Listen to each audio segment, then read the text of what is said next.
Hello and welcome to the Leadership in Insurance podcast. I am your host and bizarrely for once, I am your guest on the Leadership in Insurance podcast. My name's Alex Bond. This is a different one and this is one I've been thinking about doing for some time. We're approaching 50 episodes. We've had some fabulous guests and they've all been very kind and honest and transparent. And shared their kind of hopes and aspirations and kind of innovations with us. And we've centered it around business. But I work in the recruitment industry, and sometimes that kind of slips the attention because, you know, the podcast rightly doesn't focus on that. But I am a recruitment professional. I run an executive search firm called FinPro, subtly advertised over there. So it's about people.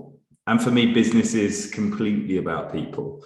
So, you know, whether you're trying to grow your business or whether you're trying to innovate, it's really the people that make that happen. And so with that in mind, as we approach 50 episodes, I wanted the podcast to get a little bit more personal.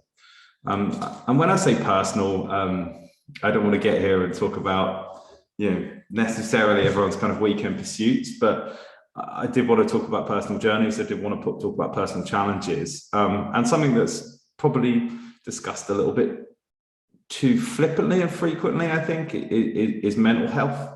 There's 1,000,001 mental health podcasts, and I certainly don't want this to become one, but I did want to get into those kind of founder journeys and founder challenges because, you know, as someone that runs a small business, there are challenges and they are personal challenges, and they are very much kind of probably fit in the mental health realm, whether that be imposter syndrome or whether that just be kind of the relentlessness of it all because the buck stops with you. We've had some great guests on the podcast, you know, all the way back to episode 1. Navi was very kind to share some of the challenges she's been through on a personal level. We had Amrit from Hyper Exponential, who does a brilliant podcast called Startup Dads and talks about challenges of kind of managing a startup and managing a family and growing family. But I don't think I'd shared my journey. And I don't think I'd discussed kind of the challenges I'd gone through. And the reason I think that's important is because I do want to open up that kind of more personal conversation. Not like every episode, but I do want to talk about the challenges of being a founder, the pressures that are unique to that. And I felt it was kind of disingenuous or unfair, if nothing else, not to share my journey. So this might be a different one. It might not be for you. You might want to switch off. It certainly won't be as long, I don't think we need an hour of my mental health history, and this certainly won't be therapy, but I want to talk about my journey, how I manage it, and what I think we can do as employers in kind of potentially making things better. So I've got a checkered history with mental health. I've been treated for various kind of mental health issues since I was kind of my late teens, and I don't think that's uncommon. I certainly don't think it was a very positive experience. I got treated for depression when really it was probably exam pressure. I come from a very academically pushed family, you know, lots of pressure to do well, and I don't think I coped with that pressure well. So I was treated for depression in my sort of like late teens, 17, 18. And that was very much 1990s Britain. Here's some citalopram, antidepressant of choice, take that, go away.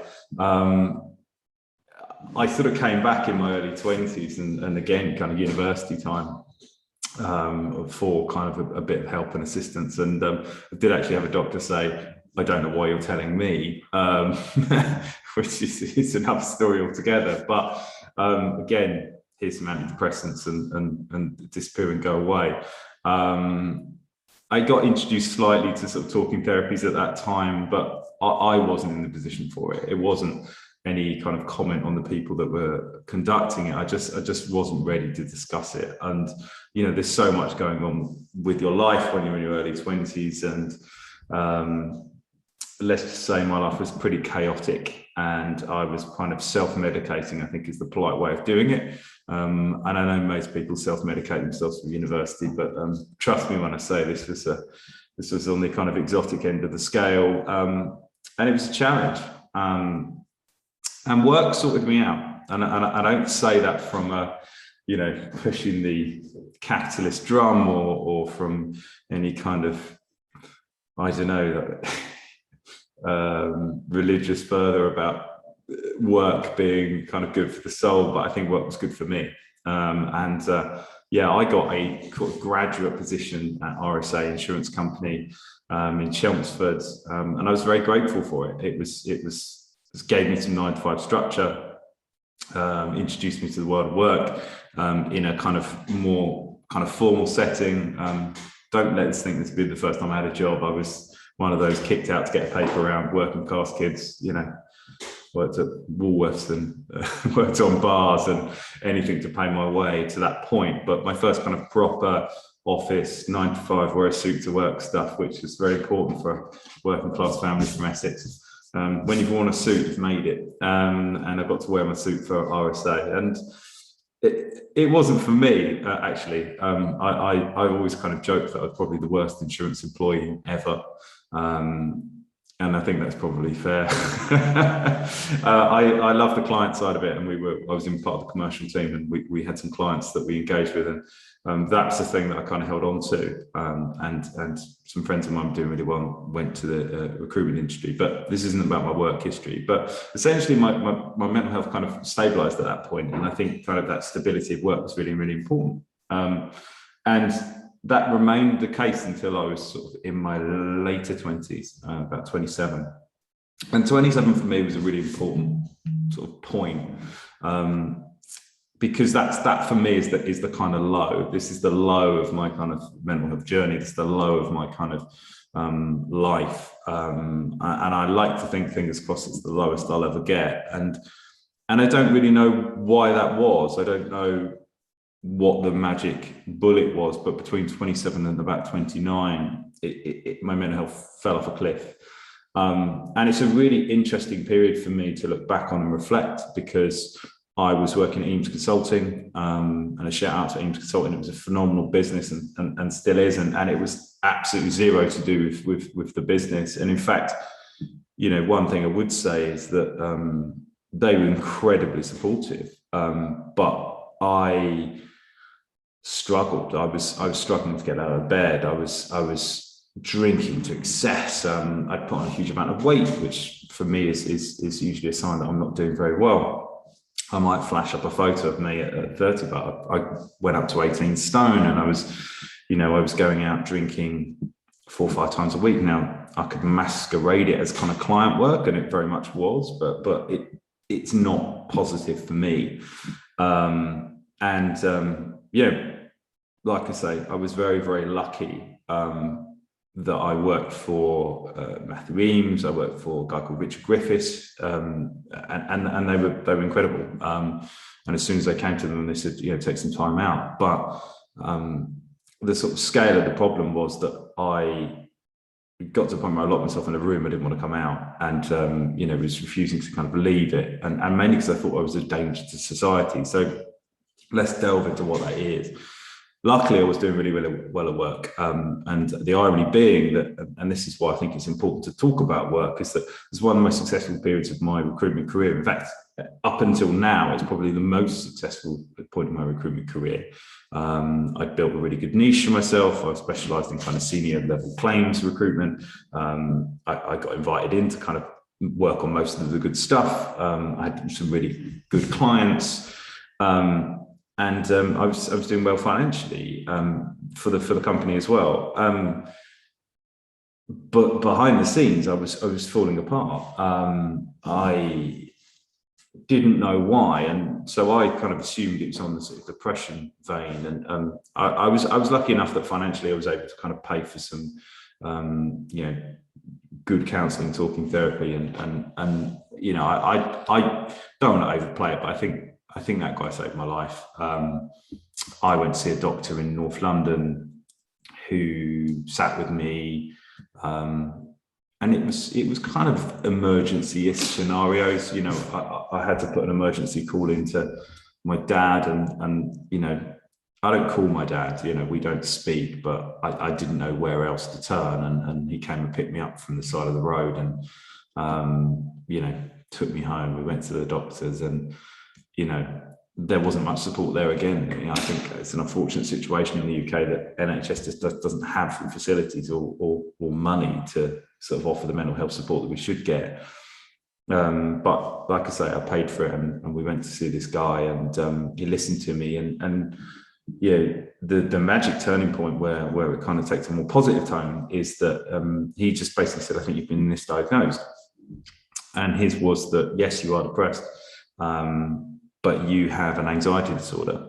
And your anxiety, when it gets very extreme, drives the depression. So my specific mental health is that I have a form of OCD. It's an obsessive compulsive thought. Essentially, I'll get a negative thought and then that negative thought will reverberate around my brain. And I always like to think about it like it's like a roundabout, a kid's playground. So you've got this spinning plate, and when it's going kind of fairly slowly, you can all jump on and jump off as you like. But when it starts to speed up, it's almost impossible to get off, and it's almost impossible to get on. So the thoughts that are on that train reverberate around my brain forever.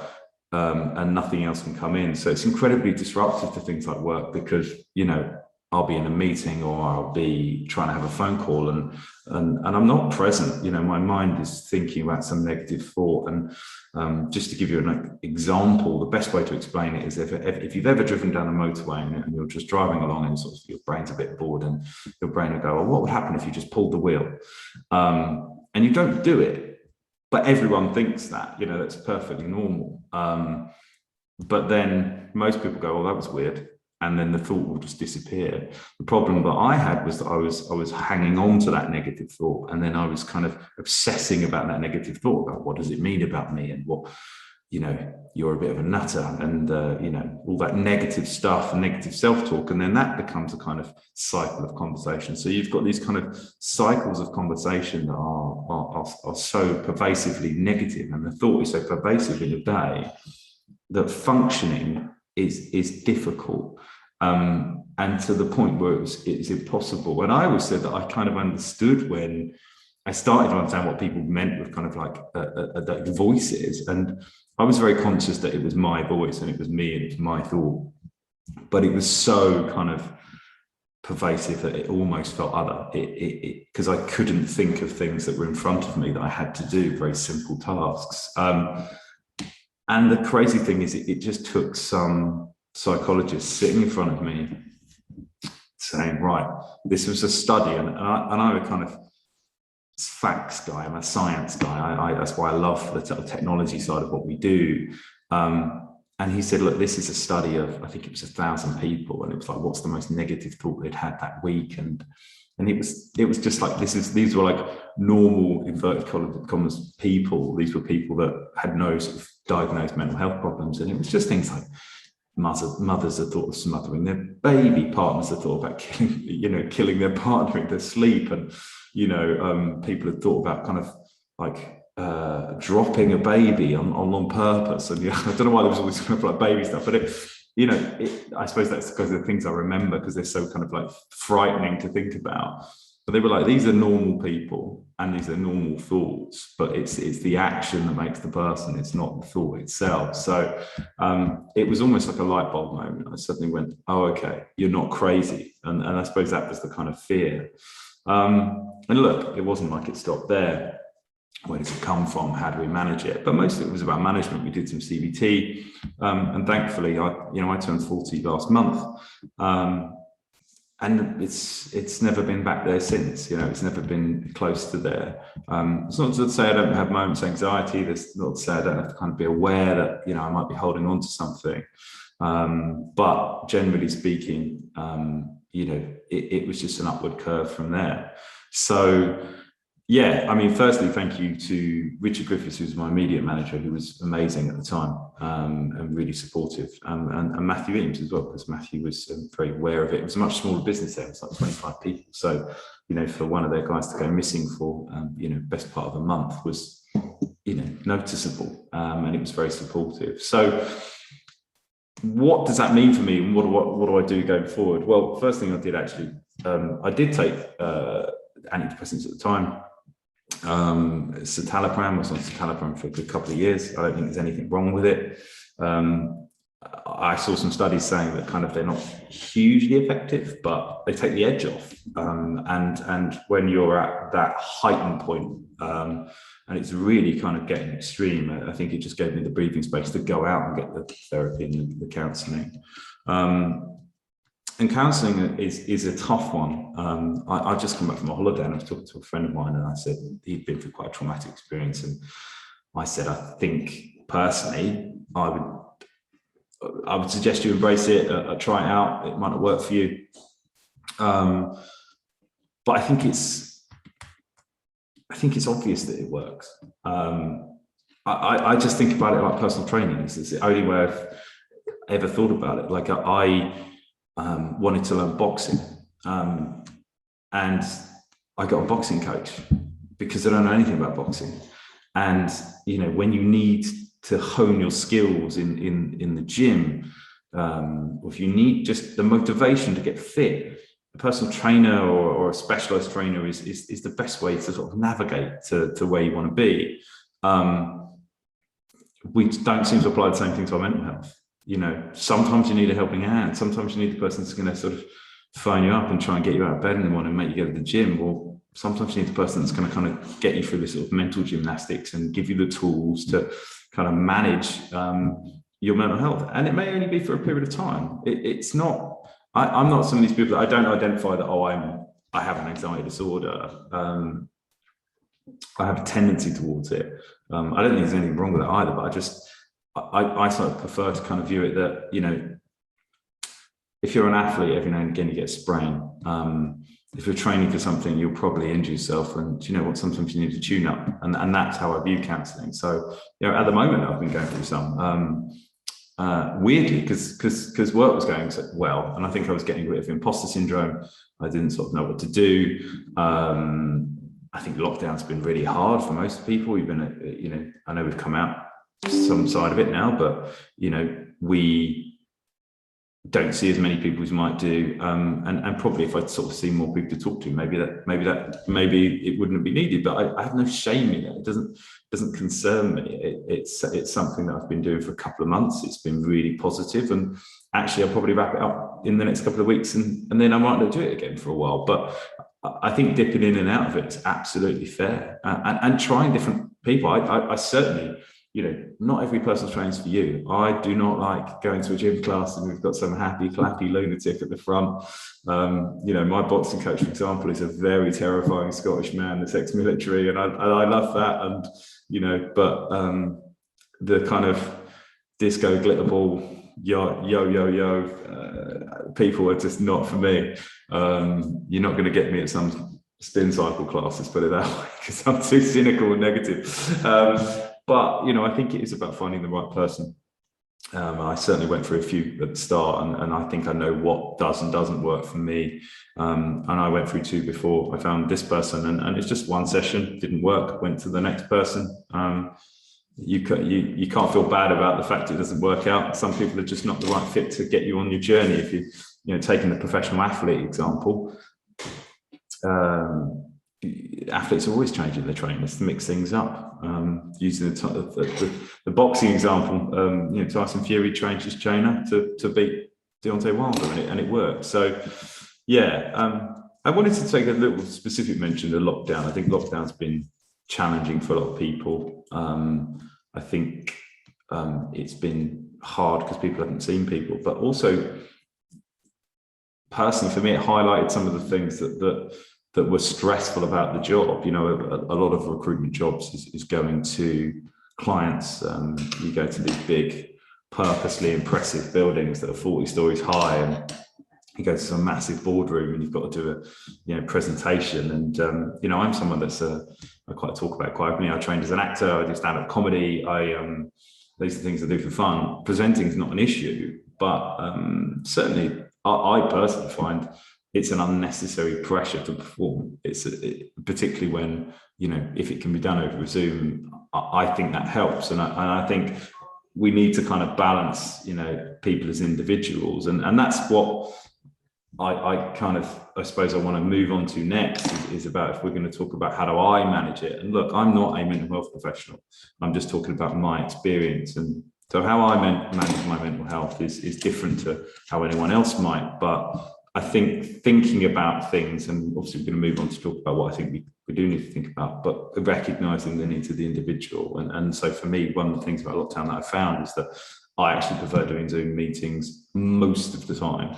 I think face-to-face is important. I think you lose a lot. And I think it's certainly really nice to build rapport. And I sort of go to my clients now and say, look, let's go and have a meeting over lunch, but let's not really put the pressure on kind of work. If we need to talk about a specific remit, if we need to talk about kind of, dotting the I's and crossing the T's on some contracts, let's do that over Zoom, because we can do that quickly and efficiently. And then we can just move on to sort of being humans and spending time together and building rapport. So I talked about therapy, I've talked about medication. I think both of those are completely valid. I'm not on medication, haven't been for a long time. And like I say, therapy is something that I hadn't actually had for a long, good 5 years, but I recently picked up again. And I just think it's something I needed to do. I've just recently got a PT because I've got a bit of fat. So, I haven't had one of them for years either. So I don't think there's anything unusual in just picking it up and putting it down as it suits you. Sleep's a big thing for me. I don't sleep particularly well, but sleep is definitely something that is underplayed. And I think when we're talking about things in the context of startups and the pressure of entrepreneurship, it's really tempting to not get enough of it. I work the US and the UK markets or European markets, and sometimes I find myself getting up at 8, starting at 8, and then working through, and then I might have a last call at 1 o'clock in the morning, and that's not sustainable. So I'm quite fortunate in that I work for retained assignments most of the time. So I'm only working on remits where clients have sort of engaged me up front, so I kind of manage the amount of time that sort of takes. So if I'm working lots of US market, I might start later in the day. But I've got to get that sleep right, and it's really important. And it's definitely something that I don't work on enough, but everything feels better after good sleep. The other thing everything feels better after, and my good friend Bruce Bignell was probably the phrase he says to me, you never feel worse after exercising.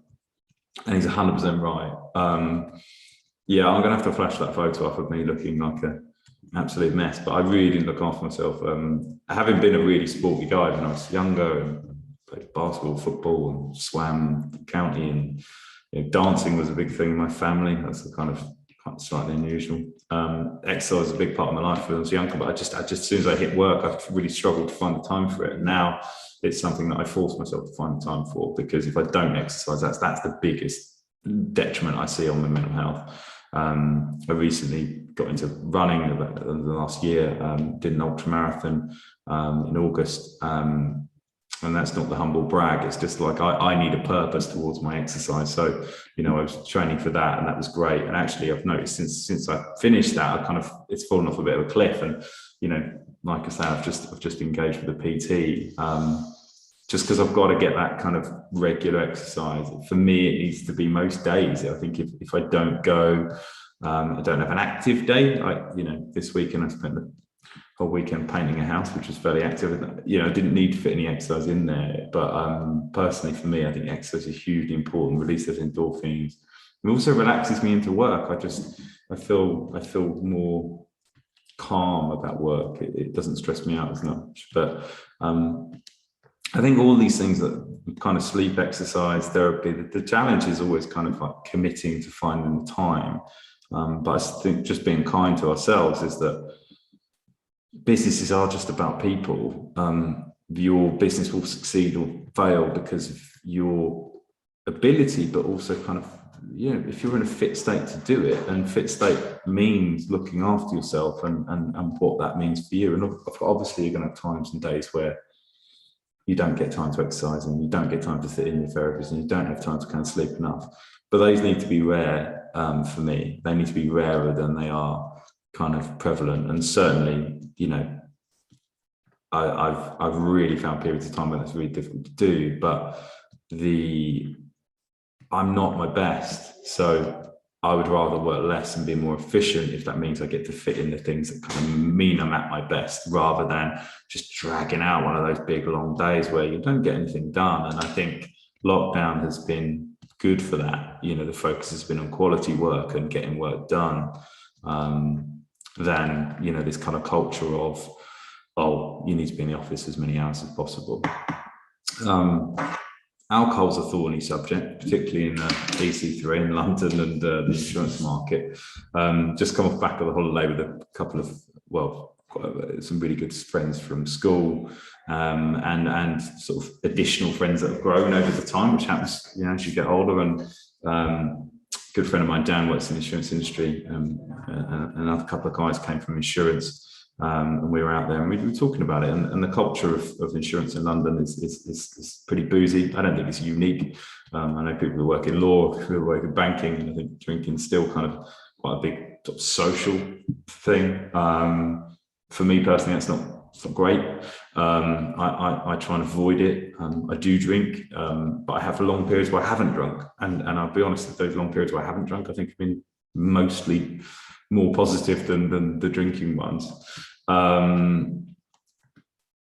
need to manage it personally. For me, it's such a kind of drain on my enthusiasm, and I just don't have the time for it. But yeah, it might just sound like someone who's sort of getting older and those hangovers are getting worse. But yeah, I'd not been drinking on the run up to this ultra, and then I completed this ultra in August, and then because it was my birthday in September and I was turning 40, almost every celebration involved a very large amount of good wine. Love good wine, love a good night out, but actually the kind of like build up of where it left me just reminded me that managing that relationship with alcohol is a big thing. And I'm going to go on to talk about what I think we can do at work, because I think alcohol and work have got a kind of very unhealthy relationship. So those are the things for me, like counselling when it's needed, medication if it's kind of required and it works for you, and it does work for some people really, really well. Great sleep, exercise as much as possible, and then like limit the alcohol. But that's just me, and I'm not a mental health professional, and I'm just sharing this because I want to get people on here to talk about these sorts of subjects, and I think it's disingenuous if I don't share my story, because it has been a big part of my life, and certainly up to my late 20s, it was really pervasive and difficult, and it's only through kind of understanding and going through these experiences I kind of come out the other side and have a fairly open and I think healthy view of managing mental health. So what can we do as employers? Lots, I think. But the big thing, the overarching thing for me is that mental health is health. We trust our employees to tell us when they're too sick to work. We trust people when they phone us and say, we're not well, we're not going to work today, or I need to work from home today, or, and we need to trust them further to let them include their mental health in that. And I think we need to be vocal and proactive about that. And until we see mental health as part of sick days, as part of something where you just don't feel great, you don't want to come in, or you don't want to work, or you want to kind of change your kind of work today, until that trust happens, we're not in the right direction. One thing that I think has been positive about lockdown is the trust that's gone into people, because we've been remote working for 2 years now, when people probably haven't previously, and we've therefore had to trust our teammates and our colleagues more, and with that trust comes responsibility, but hopefully with that trust comes trust that people will manage their mental health better if we allow them to. So we trust people that if they're not fit to work, they're not fit to work, and that needs to include those where they just don't feel well from a mental health perspective. And I think we're a little far from that. I do see really good initiatives Lots of people are giving away kind of either remote services where they have, professionals that people can call anonymously, or whether it's things, small steps like giving people the Calm app so they can kind of manage their sort of wellness, encouraging people to go to the gym, encouraging people to take holidays. I think that's an important thing. And I think the balance of all of that is really challenging for startups. Startups are by nature usually under-resourced, even if they've got, financially they're there. Finding good people is hard and takes time. I know if it was easy, I wouldn't have a job. So you can be under-resourced just because you're looking to hire people and you can't, and that puts a strain on your staff. So I think in that sense, we owe it to our teams to be as resourced as we can, and hire as efficiently and as quickly as we can, so people have kind of the right numbers of people in their team to do their job efficiently. And I think that's underplayed how important that is. We quite often hire super talented people that are, we talk about people wearing many hats, and people who join early stage startups particularly wear many, many hats. And that's part of the appeal, and that's part of the skill set requirement. However, we can't overuse and abuse that skill set. We do need to recognize that is an unsustainable model, and that we need to bring in people to support those people, and we need to do it quickly and efficiently. And that might mean spending some money with people like me to do it faster. But, I do think it's important that we don't just look at, what can we do and offer people like counselling services and time off. We do need to offer people, the support from the teammates. Time off's an interesting one. There's been a lot of kind of drive towards this kind of unlimited time off. Not convinced about it. Some of this kind of studies out there suggest that when you offer unlimited time off, people take less. I think enough people know that now. So if you're offering it, are you offering it with, from a genuine position, or are you offering it in the hope that people kind of culturally work more? So maybe it's unlimited time off, but a minimum time off required. And I think that was always a really interesting thing, that actually going back to Richard, who managed me at Ames, he said, you should take a holiday a quarter, even if it's a long weekend. And I get that recruitment's quite full on. It's pretty long hours. It's quite competitive. And I don't do that, but I think it's a sort of healthy viewpoint for most people to have. Regular breaks from work, the phone goes off, you're not contactable. And that's the thing we can do is respect people's space. One of the massive challenges that I've talked about loads is, I've talked about with employers and people, looking for new jobs, and the work has become increasingly pervasive in their day. You now probably check your emails the second you get up. So you might be checking them at 6 a.m. You're probably checking them before you go to bed. The gap between where you're not thinking about work has got smaller. That day, if you're thinking about work, you're working, whether you're kind of proactively doing something or anything, you are working. So if you're checking your emails at 12 o'clock at night, and then you're checking them at 6 o'clock in the morning, you've got 6 hours where you're not thinking about work. And that's a sort of dangerous road to ruin. So policies on communication, I think, are important. Setting limits of that, and trying to enforce them on your staff as well. If staff are responding at sort of 12 o'clock at night, they shouldn't be. But we've got to make sure as employers that we're not sending out that communication at that time, so they have to respond, or they feel they should respond. So we can offer things like therapies, we can offer services like, Calm electronically, and budgets. I know budgets are difficult, but a lot of these things are fairly cheap, but really a sort of openness to conversation. And I think really having a culture where mental health is the overarching thing. We need to respect people as individuals. They're not the same. I've talked about, I like meetings. I love people. I love being with people physically in the room. I don't want to do pitches all the time, every day. I don't want to travel into London for an hour and a half from Brighton to do a half-hour pitch that I could have done over Zoom. Now, some people might say I'm going to lose out.